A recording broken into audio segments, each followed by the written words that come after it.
Hola, te saludo con mucho gusto. Hoy aprenderemos a bordar una piña de pino o pine cone, combinando dos puntadas, la recta y la puntada de granito. Primero voy a dar una puntada pequeña para asegurar el hilo en el lienzo. Voy a comenzar a bordar de arriba hacia abajo con puntadas rectas, siguiendo las líneas naturales que forman la punta de la piña. Para comenzar a bordar las capas de la piña voy a usar la puntada granito y lo voy a hacer en todas las secciones donde considere que necesita más volumen. Si aún no conoces la puntada granito, te lo explico brevemente. Haces una puntada recta y luego vuelves a entrar por la misma varias veces, inclinando el hilo hacia un lado y luego hacia el otro para crear volumen. Procura no jalar demasiado el hilo, solo lo necesario. Y así, con paciencia, vas llenando poco a poco las capas de la piñita.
Por último voy a agregar las ramitas usando la puntada helecho o fern stitch.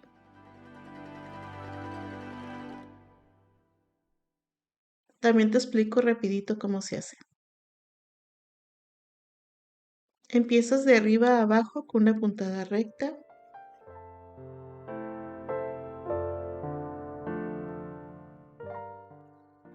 Luego entras la aguja de lado a lado.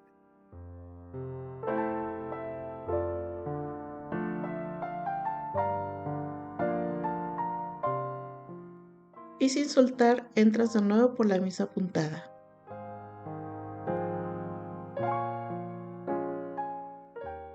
Haces otra puntada recta y repites el proceso.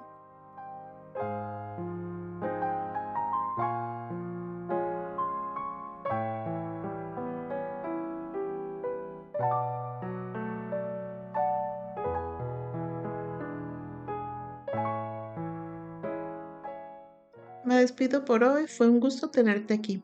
Si te gusta el bordado a mano, te invito a ver el siguiente tutorial.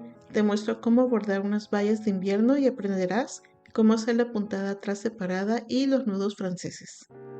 Solo tienes que dar clic en la imagen y te llevará directo al video. ¡Hasta pronto!